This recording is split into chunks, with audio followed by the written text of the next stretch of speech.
આપણે વિસ્ટમ બ્રિજ જોઈ લો તો અવરોધની અંદર અહીંયા વિસ્ટમ બ્રિજ લઈએ, જો સંતુલન સ્થિતિમાં હોય તો અહીંયા લખી શકાય C1 સંતુલન સ્થિતિ માટે C1/C2 આ બેનો ગુણોત્તર C1/C2 ઇક્વલ ટુ C3/C4 આ આપણે લખી શકીએ.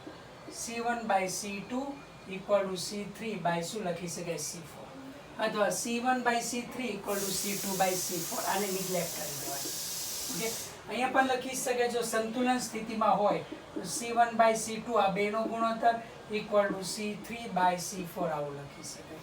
આમાં પણ વિસ્ટમ બને છે, આ વચ્ચે છે આ બેનો ગુણોત્તર ને આ બેનો ગુણોત્તર કેવો રહેશે? સમાન રહેશે. તો બધી સર્કિટ છે વિસ્ટમ છે. ઓકે, અવરોધની અંદર પણ આવશે, આ ખાસ યાદ રાખવાનું છે. એટલે નીકળી જાય પછી આ બે શ્રેણીમાં, પછી આ બે શ્રેણીમાં, પછી આ બંને કેમ આવશે? સમાંતરમાં. એ જ રીતે અહીંયા લઈએ છીએ આ C તો અહીંયા એક કેપેસિટર હશે તો આ વિસ્ટમ બને, આ બેનો ગુણોત્તર સમાન, આ નીકળી જાય આ નીકળી જાય તો આની ઇક્વિવેલન્ટ તમે લખી શકો છો કે એક C આ બીજો C આ ત્રીજો C આ બંને નીકળી ગયા, નીચે પણ બંને નીકળી જશે, આ રીતના આવશે. તો આમાં ઇક્વિવેલન્ટ ફાઇન્ડ કરવાનું હોય તો અહીંયા C/3 થાય, અહીંયા C/3 થાય તો C ઇક્વિવેલન્ટ ઇક્વલ ટુ થાય બેનો સરવાળો 2C/ શું આવશે? 3 આવશે. ઓકે, હવે અહીંયા અનંત નેટવર્ક આપેલો છે C1 C2 C1 C2 C1 C2 અનંત નેટવર્ક છે. અનંતની અંદર ગમે એટલું ઉમેરીએ કઈ ફેર પડે નહીં, અનંત રહેશે. તો ધારી લે કે C એ B વચ્ચેનો સમતુલ્ય કેપેસિટર CR છે. CR ની અંદર એક ગાળો વધારાનો હતો, A અને B વચ્ચે સમતુલ્ય મેં કેટલો ધાર્યો? CR. હવે એમાં એક વધારાનો ગાળો ઉમેરેલો C2 ને C1, આવો એક અહીંયા વધારાનો ગાળો ઉમેર્યો C2 અને C1, તો પણ ઇક્વિવેલન્ટ કેપેસિટરમાં કોઈ નહીં ફેર પડે, કારણ કે અનંતમાં ગમે એટલું ઉમેરો કે બાદ કરો એ અનંત રહેશે. તો મેં એક ગાળો વધારાનો ઉમેરો તો P અને Q વચ્ચેનો સમતુલ્ય અવરોધ કેટલો રહેશે? CR જ રહેશે. તો CPQ equal to CB equal to CR આ આપણે લખી શકીએ. અનંતમાં ગમે એટલું ઉમેરવામાં આવે તો સમતુલ્ય કેવું રહેશે? અનંત રહેશે. હવે ઇક્વિવેલન્ટ કેપેસિટન્સ જોઈએ તો આ બંને કેવા જોડામાં? સમાંતરની અંદર. તો C2 વત્તા CR અને આપણી પાસે કેવું છે? C1. તો આ બંને સિરીઝની અંદર થશે તો CPQ એટલે 1/CR 1/C1 plus 1/C2 plus CR. લસા લઈ લઈએ C1 C2 પ્લસ CR વ્યસ્ત કરી નાખશું તો CR equal to C1 C2 plus CR upon C1 plus C2 plus CR થશે. આનું આ બાજુએ લઈ લો તો CR into CR square plus CR into C1 plus C2 equal to C1 C2 C1 CR. તો અહીંયા C1 CR બે બાજુથી કેન્સલ, અહીંયા CR ઇન્ટુ C2 વચ્ચે આ બાજુએ જાય C1 ઇન્ટુ C2 આવશે. તો આપણી પાસે આ દ્વિઘાત સમીકરણ થયું. દ્વિઘાત સમીકરણ ax square plus bx plus c સાથે સરખાવો તો a બરાબર 1 છે, b બરાબર c2 છે, c બરાબર -c1 c2 છે. અને ઇક્વેશન મેળવો તો -b plus O minus √b² - 4ac ની અંદર કિંમત મૂકો તો આપણને ઇક્વિવેલન્ટ કેપેસિટર આ આપણને મળે છે. તો અનંત નેટવર્ક છે એમાં સમતુલ્ય કેપેસિટન્સ કે સમતુલ્ય અવરોધ આ રીતના આપણે ફાઇન્ડ કરી શકીએ છીએ. તો આપણે આ ખાસ યાદ રાખવાનું છે. તો મેક્સિમમ તમારે એડવાન્સ વાળાના ઉપયોગી છે, બાકી જી મેઇન વાળા અથવા તો નીટ વાળાને આટલું ખાસ આવશે. ઓકે,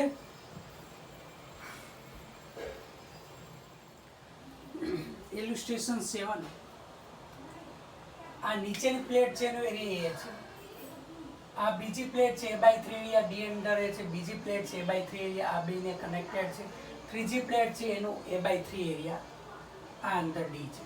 તો સમતુલ્ય કેપેસિટન્સ જોઈએ તો કેપેસિટર કોને કે એકબીજાથી અલગ કરેલા બે સુવાહકોના બનેલા તંત્રને બે પ્લેટ કેવી છે? પેરેલલ. તો એક કેપેસિટર આ બનશે, બીજું કેપેસિટર આ બનશે, ત્રીજું કેપેસિટર આ બનશે. ત્રણેય કેપેસિટીને આ પ્લેટ એકબીજા સાથે જોડેલ છે અને આ પ્લેટ એકબીજા સાથે જોડેલ છે. તો ત્રણેય જોડાણ કેવા થશે? સમાંતર જોડાણ.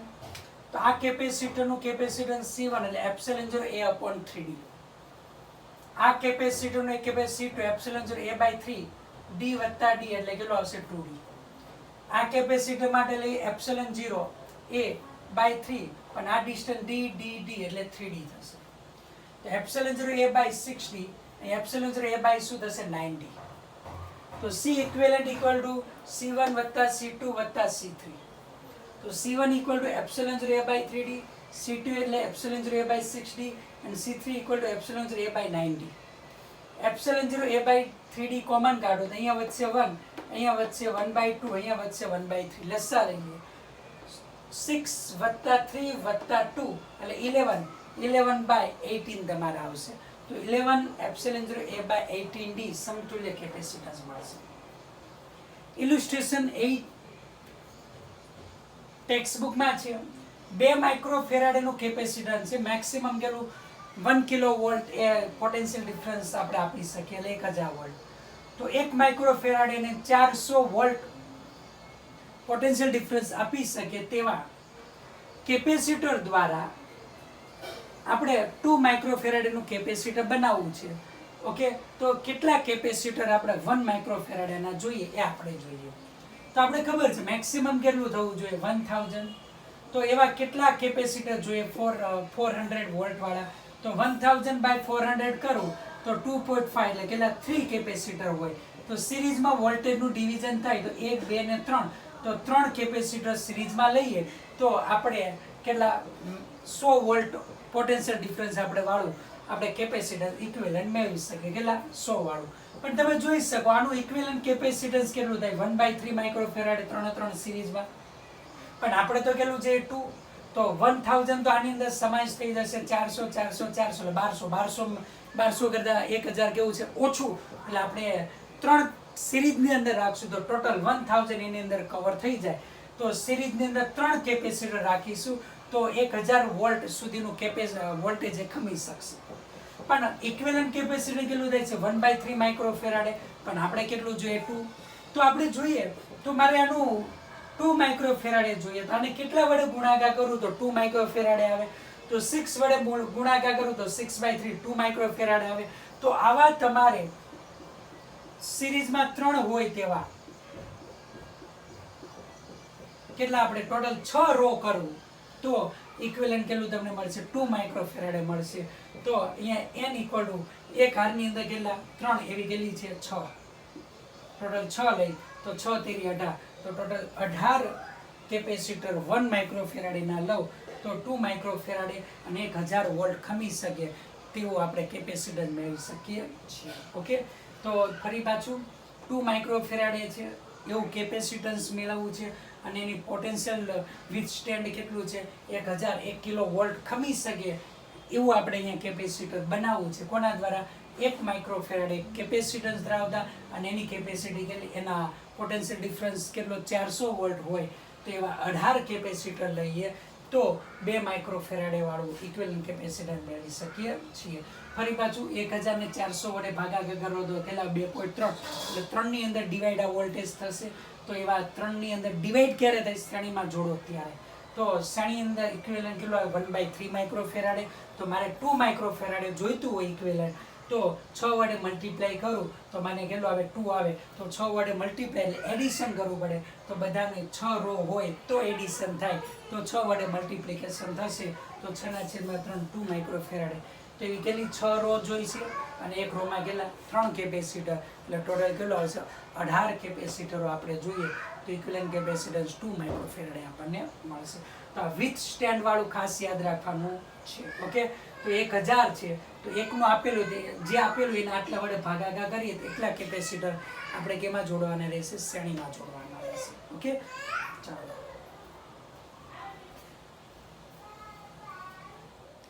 ચાલો ઇલ્યુસ્ટ્રેશન 10 ખૂબ જ અગત્યનું છે. પરિપથ આપેલો છે એમાં A અને B વચ્ચે પોટેન્શિયલ ડિફરન્સ 4 વોલ્ટ આપેલો છે. તો બેટરી છે એનું EMF જોઈએ છે તો લઈએ અલગ અલગ એક ભાગ આ લેશું.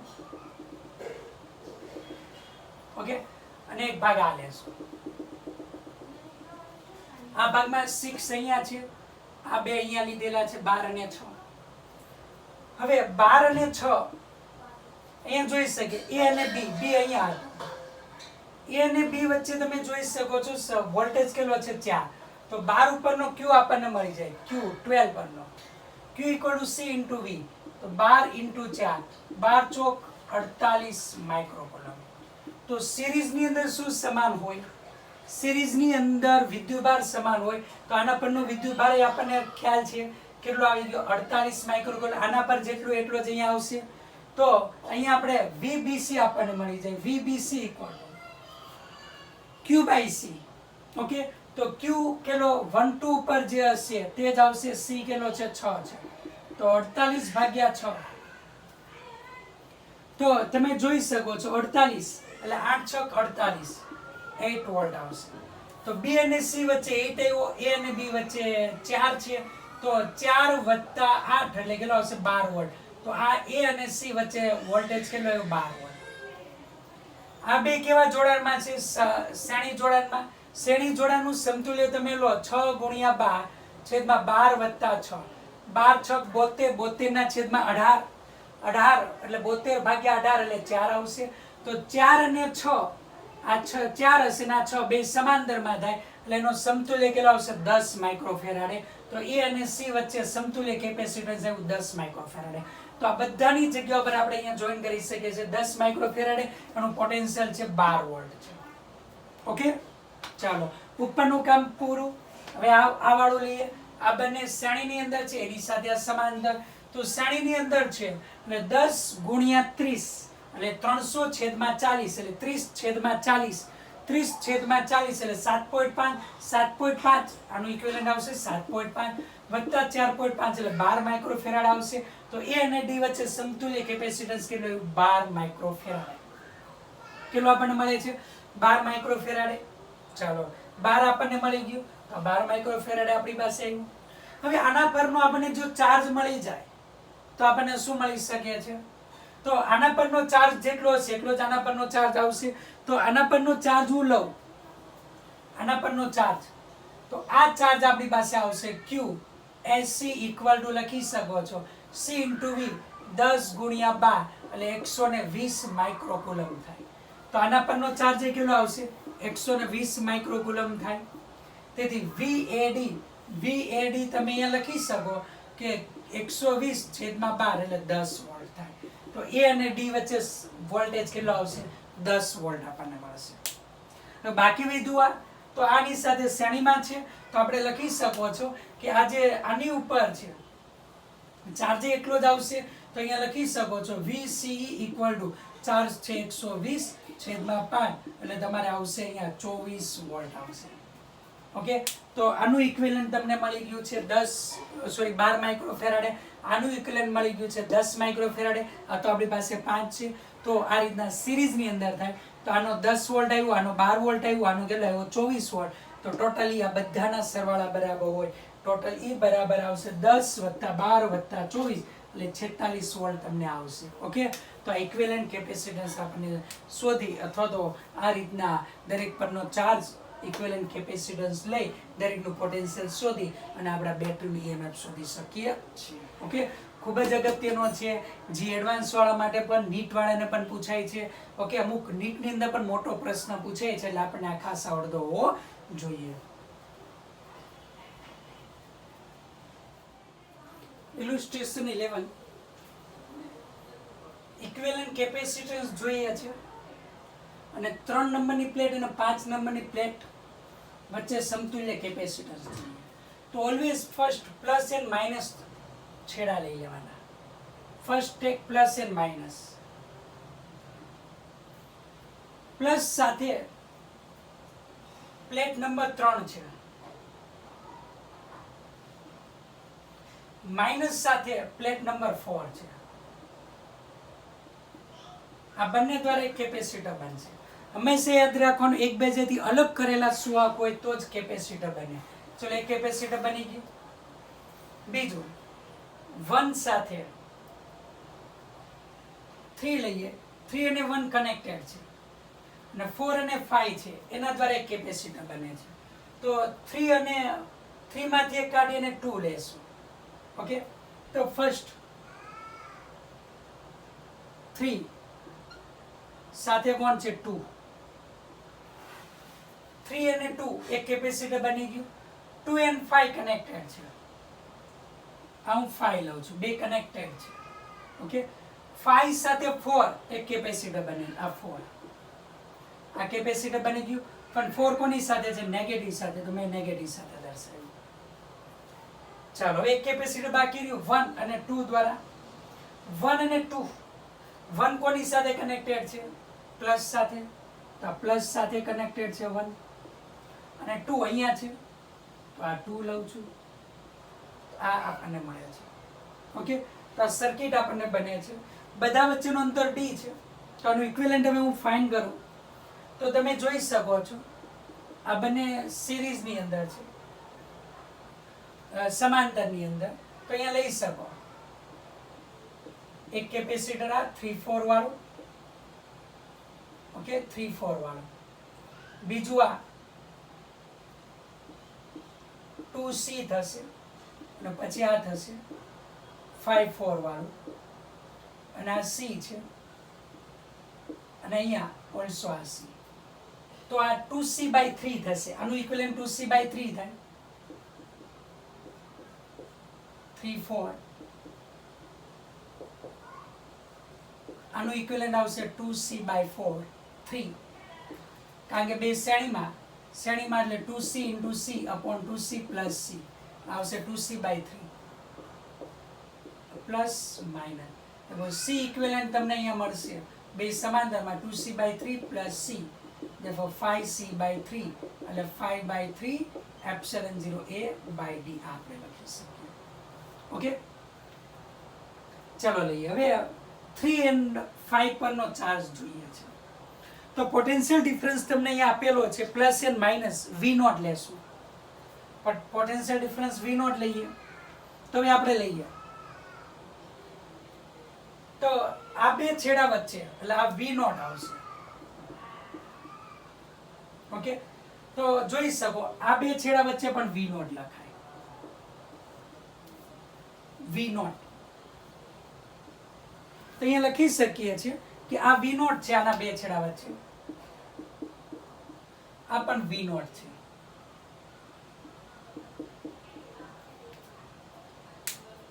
આ પ્લસ છે અને આ માઇનસ છે.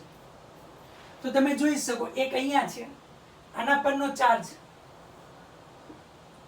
Q = C × V0 થાય. તો Q3 આ પ્લેટ ઉપરનો ચાર્જ C × V થાય. ટોટલ ચાર્જ જોઈએ છે. હવે આના પરનો ચાર્જ આપણે લઈએ તો ઇક્વિવેલન્ટ આપણને મળ્યું છે 2C/3. કેટલું મળ્યું છે? 2C/3. તો બંને કેવા જોડાણમાં છે? આના પરનો હું ચાર્જ લઉં તો આ પણ V0 છે. તો આના પરનો ચાર્જ હું લખું તો લખી શકીએ છીએ 2C/3 × V0. શ્રેણી જોડાણ છે તો આ બેના શ્રેણીનું આ સમતુલ્ય છે. તો આના પરનો પણ ચાર્જ તમે લખી શકો, આટલો જ આપણને મળશે. આના પરનો ચાર્જ Q = કેટલો આવશે? 2C/3 × V0. અને આ 2C છે આ બંનેના સમાંતર જોડાણનું સમતુલ્ય છે. એટલે આ જે C32 આના પરનો ચાર્જ Q32 લઉં = આ બંનેની અંદર ડિસ્ટ્રીબ્યુટ થઈ જાય, અડધો અડધો થઈ જશે. કારણ કે આ બંનેનું સમતુલ્ય કેટલું છે? 2C છે. આખા બેનું મૂલ્ય સમાન છે એટલે આના પરનો ચાર્જ આના / 2 એટલે CV0/3 લખાશે. અને C12 ની અંદર પણ ચાર્જ કેટલો આવશે? Q12 એટલે Q/2 = CV0/3 લખાય. તો 3 નંબરની પ્લેટ છે. તો 3 નંબરની પ્લેટ પર આ પ્લેટ છે ધન, આ પ્લેટ છે ધન. તો 3 નંબરની પ્લેટ ઉપરનો ટોટલ ચાર્જ, 3 નંબરની પ્લેટ પરનો ચાર્જ તો અહીંયા આપણને મળે છે કેટલો મળે છે? આટલો CV0/3 પ્લસ અહીંયા કેટલો જમા થયો? CV0. therefore અહીંયા આવશે 4/3 CV0 આટલો લખાય. C બરાબર લખી શકો છો ε0A/d × V0 લખી શકાય. Q3 = 4/3 ε0A/d × V0 આપણે લખી શકીએ. ઓકે, ચલો આ Q3 3 પ્લેટ પરનો ચાર્જ આપણને મળે છે 4/3 ε0A/d આપણને મળશે. ઓકે, ચાલો તો 3 નંબરની પ્લેટ ઉપર આટલો આપણને ચાર્જ મળશે. ત્યાર પછી હવે આપણે આગળ લઈએ ફરી પાછું 3 નંબરની પ્લેટ પરનો ચાર્જ. તો 3 નંબરની પ્લેટ છે અહીંયા, એક અહીંયા છે V0 છે એટલે CV0 આપણને મળશે Q = બીજું ત્રીજા નંબર 3 નંબરની પ્લેટ અહીંયા છે, બેયના સરવાળા જેટલો અહીંયા 3 ઉપર ચાર્જ હશે. તો ફરી પાછું લઈએ તો આ બંનેનું ઇક્વિવેલન્ટ 2C હતું. તો 2c એ બેનું શ્રેણી જોડાણ એટલે 2c/3 થાય. તો આના પરનો ચાર્જ આવશે 2c/3 ઇન્ટુ v0 થશે. બે શ્રેણી જોડાણ તો આના પર એટલો ચાર્જ, આના પર એટલો ચાર્જ, તો આના પરનો ચાર્જ એવો 2c/3 v0 થશે. આ સમાંતર એટલે આ અને આ બે કેપેસિટરનું સમતુલ્ય 2c આવ્યું. તો આના પરનો જે ચાર્જ છે આ બેમાં શું થશે? ડિસ્ટ્રીબ્યુટ. બંને કેપેસિટરો સમાન છે એટલે બેમાં સમાન ડિસ્ટ્રીબ્યુટ થશે. બાય 2 લઈએ તો q/2 cv0/3 આપણે લખી શકીએ. તો 3 નંબરની પ્લેટ પરનો ચાર્જ થશે cv0/3 પ્લસ cv0 એટલે 4/3 cv0 આપણને મળે છે. 5 નંબરની પ્લેટ ઉપર તો 5 નંબરની પ્લેટ આ છે તો એના પરનો ચાર્જ આપણી પાસે આ લખી શકો છો કે આને અનુરૂપ લખી શકાય 2c/3 v0 આ આપણે એના પરનો ચાર્જ આપણને મળશે. ઓકે, તો ચાર્જ આપણને 5 નંબરની પ્લેટ ઉપર મળશે. કેટલો મળશે? 2c/3 into v0 2/3 epsilon 0 a/d into v0 આટલું આપણને મળશે. ઓકે, તો આ આપણે ખાસ ધ્યાન રાખવાનું છે. તો કેટલો ચાર્જ મળે છે 5 નંબરની પ્લેટ ઉપર? 2/3 એપ્સિલોન 0 a/d ઇન્ટુ v0. 3 નંબરની પ્લેટ ઉપર આટલો મળશે.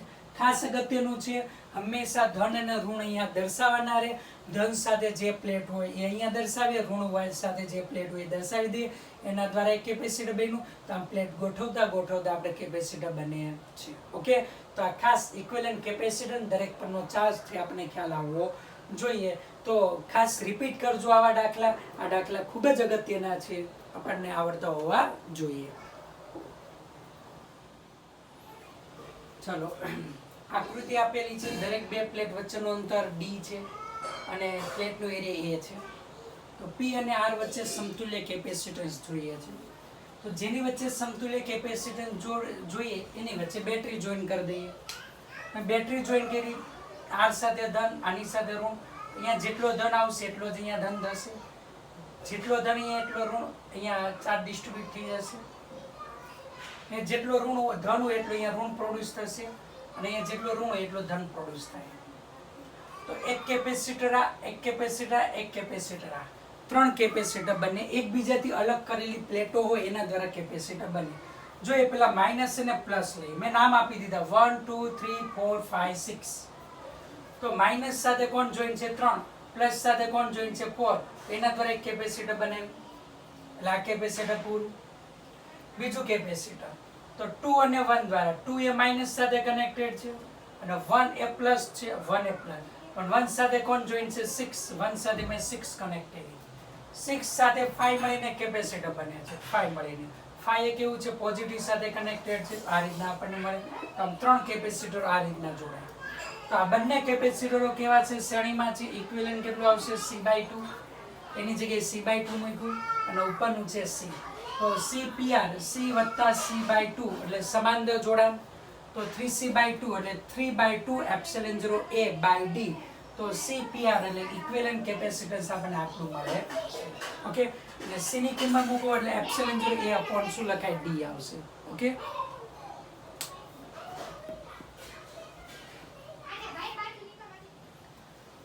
ઇક્વિવેલન્ટ કેપેસિટન્સ જોઈએ છે. કન્સેપ્ટ એક્સરસાઇઝ 2 એમાં 14મો. બાકીના જાતે કરવાના છે, ઈઝી છે. તો જોઈ શકીએ. તો પેલા એ સાથે આ બે કેપેસિટર છે 1 and 2. બરાબર. 2 અને 4 સાથે 7 કોમન છે. અહીંયા 2 અને 4 સાથે આ 7 કોમન છે. 7 નો બીજો છેડો એ આ 1 અને 2 સાથે કનેક્ટેડ છે. બીજો છેડો એ 1 and 2 સાથે કનેક્ટેડ છે એટલે મેં 2 નામ ઉપર લઈ લીધા. તો 1 2 ફરી પાછું 1 અને 2 અહીંયા a સાથે કોમન છે 1 and 2. 2 અને 4 છે. ઓકે, તો આ રીતના 2 એ કોની સાથે? 1 સાથે કનેક્ટેડ છે ને 7 સાથે. 2 એ 1 સાથે અને 7 સાથે કનેક્ટેડ છે. 2 અને 4 કોની સાથે? બીજો છેડો એ 7 સાથે કનેક્ટેડ છે. તો આને મેં આખું આ તરફ લીધું અને આને મેં ઉપર કરી નાખ્યું. આને આમ ઊભું કરી નાખ્યું. ઓકે, અને આ ઉપર આવશે ને આ આગળ થઈ જશે. તો આ રીતના તમારો આખો પરિપથ બને છે. ફરી પાછું લઈએ છીએ. નામકરણ આપવું હોય તો આપી શકીએ છીએ. આ સેમ છે, આ બિંદુ B છે, આ બિંદુ D છે. તો જોઈ શકીએ આ B બિંદુ આગળ 1 2 અને 3 2 4 અને 7 વાળું 2 4 અને 7 વાળું. D બિંદુ પાસે 1 7 ને 2 વાળું 1 7 ને 2 વાળું. ઓકે, 4 અને 2 નો એક છેડો b સાથે છે અને 1 અને 2 નો એક છેડો કોની સાથે a સાથે છે. ઓકે, તો આ પરિપથનું છે એ આખો ઉપરનો ભાગ આ બને છે. હવે જોઈએ છે 2 માઇક્રોફેરાડ અને એક છેડો a સાથે, એક છેડો a સાથે, બીજો b સાથે. તો જોઈ શકો અહીંયા 1/2 ઇક્વલ ટુ અહીંયા શું આવશે 2/4, 2/4 એટલે 1/2, 1/2. તો વિષમ રીત બને, આને જોડો કે ના જોડો કઈ ન ફેર પડે. તો 1 અને 2 સિરીઝમાં, 2 અને 4 સિરીઝમાં, તો 1 અને 2 સિરીઝમાં એટલે 1 into 2 divide by 2 plus 1 એટલે 2/3 આવશે. 2 into 4 8, 8/6 એટલે 4/3 આવશે. 3 અને 3 સમાંતરમાં 2/3, 4/3 and 2. તો CAB equal to 2/3 plus 4/3 plus 2. લસા લઈ લીધો 2 ને 4 6, 3 દુ ને 6, 6 વત્તા 6 12, 12 ભાગ્યા 3 એટલે 4. તો C equivalent equal to 4 microfarad આપણને મળે છે. તો આમ સમતુલ્ય કેપેસિટન્સ આ રીતના આપણને મળી શકે છે. તો આ રીતના ખાસ પરિપથ સરળ બનાવતા આપણને આવડતું હોવું જોઈએ, તો જ આપણને આવડશે. અને પરિપથ સરળ ત્યારે જ બનાવી શકો, વધારે એમ સર્કિટ તમે સોલ્વ કરેલું હોય તો જ તમે બનાવી શકો, એ સિવાય બનાવી શકતા નથી. ઓકે, ચાલો કન્સેપ્ટ એક્સરસાઇઝમાં 17મો પ્રશ્ન. પરિપથ આપેલું છે, દરેકનું કેપેસિટન્સ C એમ 5 માઇક્રોફેરાડે છે. સ્વિચ એસ ક્લોઝ કરતા Mn માંથી પસાર થતો પ્રવાહ ચાર્જ જોઈએ છે. ચાર્જ વિદ્યુત ભાર જોઈએ છે. તો ઇનિશિયલ કન્ડિશન ની અંદર જો આ ઓપન છે, આમાંથી કોઈ ચાર્જ નહીં પસાર થાય, આ બે સમાંતરમાં એની સાથે શ્રેણીમાં, આ બે સમાંતરમાં એટલે સમતુલ્ય કેટલો થાય 2C, એની સાથે આ સિરીઝ ની અંદર એટલે 2C/3 આપણને મળશે. Okay, equivalent. તો 2C/3 અહીંયા 50 છે, તો ઇનિશિયલી ચાર્જ આના પર કેટલો છે Qa 2C/3 * V. જ્યારે સ્વિચને ક્લોઝ કરવા માટે એરા સુવાહક તરીકે વર્તે છે. તો આની બે પ્લેટ એકબીજા સાથે કનેક્ટેડ થઈ જશે.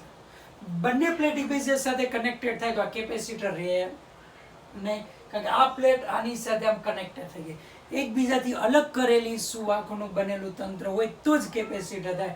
આ કેપેસિટર નહીં બને અને જોડો ના જોડો કંઈ ફેર નહીં પડે, એટલે આ નીકળી જશે, ડાયરેક્ટ આ સુવાહક થશે, અહીંયાથી આમ પસાર થશે ચાર્જ.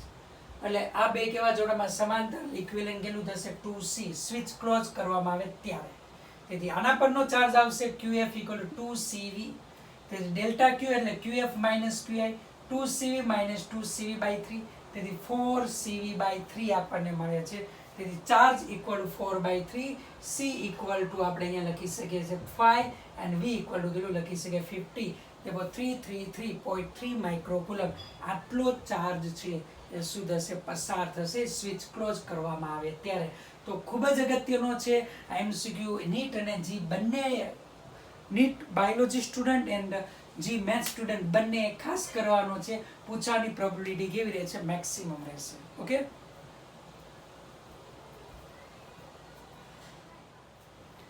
ચલો કન્સેપ્ટ એક્સરસાઇઝમાં 19મો 5 પ્લેટ છે 1 2 3 4 5.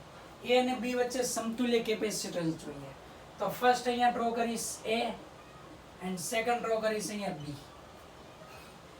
A સાથે પ્લેટ નંબર 3. ઓકે, 3 અને 4 એકબીજા સાથે એક કેપેસિટર બનાવશે 4. એટલે આ કેપેસિટર ગયું. ઓકે, 4 સાથે કયું કનેક્ટેડ છે 1, 4 સાથે 1 કનેક્ટેડ છે, 1 સાથે 2 કેપેસિટર બનાવે છે 2. ઓકે, અને 2 અને 3 એક કેપેસિટર બનાવે છે 2 અને 3. તો એક 3 માંથી કાઢીએ અને એક 2 માંથી કાઢીએ. ઓકે, ત્યાર પછી લઈએ તો એક કેપેસિટર આ બેનું, એક કેપેસિટર આ બેનું, 2 અને 3 વાળું કમ્પ્લીટ. હવે 4 and 5 એક કેપેસિટર બનાવે છે. તો 3 સાથે આ 4 છે,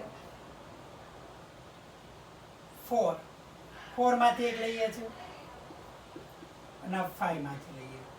ઓકે, તો 4 and 5 અહીંયા B આપણને મળશે. ચલો આ રીતના આપણને પરિપથ મળે છે. તો તમે જોઈ શકો છો આ બંને કેવા જોડાણમાં આવશે સિરીઝની અંદર. બંને કેવા જોડાણમાં થાય સિરીઝમાં. એ આની સાથે કેવું થશે સમાંતરમાં, પછી આ ફરી પાછા કેમાં આવશે સિરીઝમાં આવશે. તો આ થશે તમારે C/2. તો C/2 અહીંયા બાજુમાં ડ્રો કરું તો આ C/2 અને આ આપણી પાસે કોમન છે તો અહીંયા C આપણી પાસે A. ઓકે, આ જે કોમન પોઈન્ટ છે આ થયો, આ બેનો કોમન પોઈન્ટ એક આનો આ, તો બે કોમન જે આની સાથે કનેક્ટેડ છે 4 5 આ B થશે. આ કેવા જોડાણમાં થશે? સમાંતરમાં. સમાંતર એટલે 3C/2 અને આ થશે C, A અને B. તો ઇક્વિવેલન્ટ સિરીઝ થશે તો CAB equal to 3C/2 into C છેદમાં 3C/2 પ્લસ C, જે આવે તમારો જવાબ આવશે. ઓકે, હવે અહીંયા લઈએ 4 કે પ્લેટ છે 1 2 3 4. A અને B વચ્ચે સમતુલ્ય જોઈએ તો first draw A and B. A સાથે 2 નંબરની પ્લેટ, 2 નંબરની પ્લેટ, 2 સાથે 3 કનેક્ટેડ, એક કેપેસિટર જશે. 2 સાથે 3 સાથે કોણ કનેક્ટ છે? 1. આ 1 લીધું, 1 અને 2 એકબીજા સાથે કનેક્ટેડ છે તો આ આપણી પાસે 2, એટલે આ રીતના ડ્રો કરી શકાય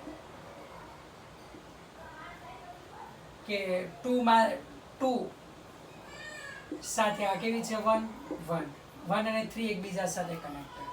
ઓકે, તો બે કેપેસિટર ગયા તો 3 સાથે 4 કેપેસિટર, આ 3 નંબરની પ્લેટ, આ 4 નંબરની પ્લેટ, આ કેપેસિટર બની ગયું.